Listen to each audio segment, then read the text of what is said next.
ನಮಸ್ತೆ ಎಲ್ಲರಿಗೂ ಬೆಳಗಿನ ಶುಭೋದಯ. ಶಿವ ಪಾರ್ವತಿ ಯೂಟ್ಯೂಬ್ ಚಾನಲ್ಗೆ ಸ್ವಾಗತ. 2025ರಲ್ಲಿ ವೈಕುಂಠ ಏಕಾದಶಿಯನ್ನು ಮುಖ್ಯವಾಗಿ ಡಿಸೆಂಬರ್ 30, 31ರಂದು ಆಚರಿಸಲಾಗುತ್ತದೆ. ಈ ಸಂದರ್ಭದಲ್ಲಿ ಡಿಸೆಂಬರ್ 30ನೇ ತಾರೀಕು ಧನುರ್ಮಾಸದ ಶುಕ್ಲ ಪಕ್ಷದ ಏಕಾದಶಿಯಾಗಿದೆ.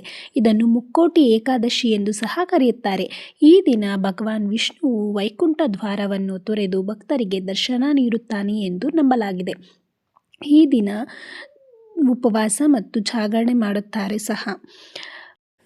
ದಿನಾಂಕ: ಏಕಾದಶಿ ತಿಥಿ ಪ್ರಾರಂಭ ಡಿಸೆಂಬರ್ 30, 2025 ಬೆಳಿಗ್ಗೆ 7:50ಕ್ಕೆ. ಏಕಾದಶಿ ತಿಥಿ ಅಂತ್ಯ ಡಿಸೆಂಬರ್ 31, 2025 ಬೆಳಿಗ್ಗೆ 5ಕ್ಕೆ. ಮುಖ್ಯ ದಿನ ಡಿಸೆಂಬರ್ 30 ಮಂಗಳವಾರ ದಿನ. ಮಹತ್ವ: ಮುಕ್ಕೋಟಿ ಏಕಾದಶಿ. ಈ ದಿನದ ಪ್ರಾತಿನಿಧ್ಯತೆ ಎಂದರೆ 3 ಕೋಟಿ ಏಕಾದಶಿಗಳಿಗೆ ಸಮಾನ ಎಂದರ್ಥವನ್ನು ಮುಕ್ಕೋಟಿ ಏಕಾದಶಿ ಎಂದು ಕರೆಯುತ್ತಾರೆ. ವೈಕುಂಠ ದ್ವಾರ: ವಿಷ್ಣು ದೇವಾಲಯದಲ್ಲಿ ಉತ್ತರ ದ್ವಾರವನ್ನು ವೈಕುಂಠ ದ್ವಾರ ಎಂದು ಕರೆಯುತ್ತಾರೆ. ಮತ್ತು ಭಕ್ತರು ಈ ದ್ವಾರದ ಮೂಲಕ ಪ್ರವೇಶಿಸುತ್ತಾರೆ. ಗರುಡ ವಾಹನ: ಮಹಾವಿಷ್ಣುವು ಗರುಡ ವಾಹನದಲ್ಲಿ ಭೂಲೋಕಕ್ಕೆ ಇಳಿದು ಭಕ್ತರಿಗೆ ದರ್ಶನ ನೀಡುತ್ತಾರೆ ಎನ್ನಲಾಗಿದೆ.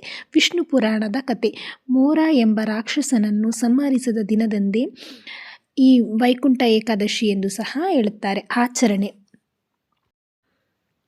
ಉಪವಾಸ. ಈ ದಿನದಂದು ಉಪವಾಸ ಮಾಡುವುದರಿಂದ ಶುಭ, ತುಂಬಾ ಒಳ್ಳೆಯದು ಎನ್ನಲಾಗುತ್ತದೆ.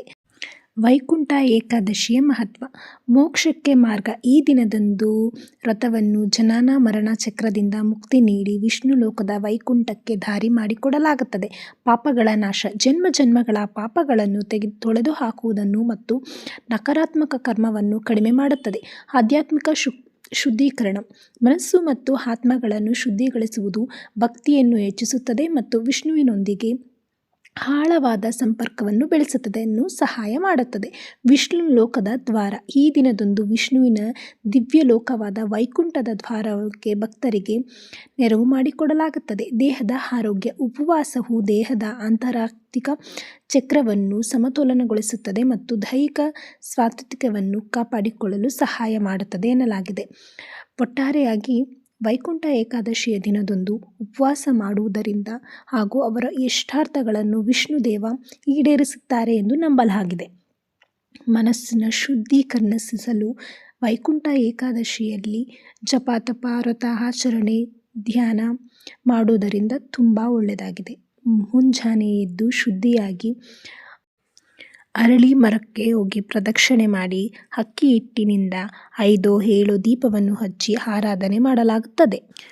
ಹಾಗೂ ಬೆಳಗ್ಗಿಂದ ಸಂಜೆವರೆಗೂ ಉಪವಾಸವಿದ್ದು ಅಕ್ಕಿಯಿಂದ ಮಾಡಿದ ಪದಾರ್ಥವನ್ನು ಬಿಟ್ಟು ಫಲಾಹಾರವನ್ನು ಸೇವಿಸುವುದರಿಂದ ವಿಷ್ಣು ದೇವರು ನಿಮ್ಮ ಇಷ್ಟಾರ್ಥಕ್ಕೆ ತಥಾಸ್ತು ಎನ್ನುತ್ತಾರೆ ಎಂದು ನಂಬಲಾಗಿದೆ. ಮುಕ್ಕೋಟಿ ಏಕಾದಶಿ ಅಂದರೆ 3 ಕೋಟಿಗಳಷ್ಟು ಬರುವಂತಹ ಫಲವನ್ನು ಮುಕ್ಕೋಟಿ ಏಕಾದಶಿ ಎಂದು ನಂಬಲಾಗಿದೆ. ದಯವಿಟ್ಟು ಯಾರ್ಯಾರಿಗೆ ಏನಾದರೂ ನಿಮ್ಮ ಇಷ್ಟಾರ್ಥಗಳು ಈಡೇರಬೇಕಿದ್ರೆ ಈ ದಿನ ಉಪವಾಸ ಜಪ ತಪಗಳನ್ನು ಮಾಡಿ ನಿಮ್ಮ ಇಷ್ಟಾರ್ಥಗಳನ್ನು ವಿಷ್ಣು ದೇವರು ಈಡೇರಿಸ್ತಾರೆ ಅಂತ ಹೇಳ್ಬೋದು. ಯಾರ್ಯಾರು ನನ್ನ ಫುಲ್ ವೀಡಿಯೋಸ್ನ ನೋಡಿದರೆ ಅವ್ರಿಗೆಲ್ಲರಿಗೂ ಧನ್ಯವಾದ. Thank you so much.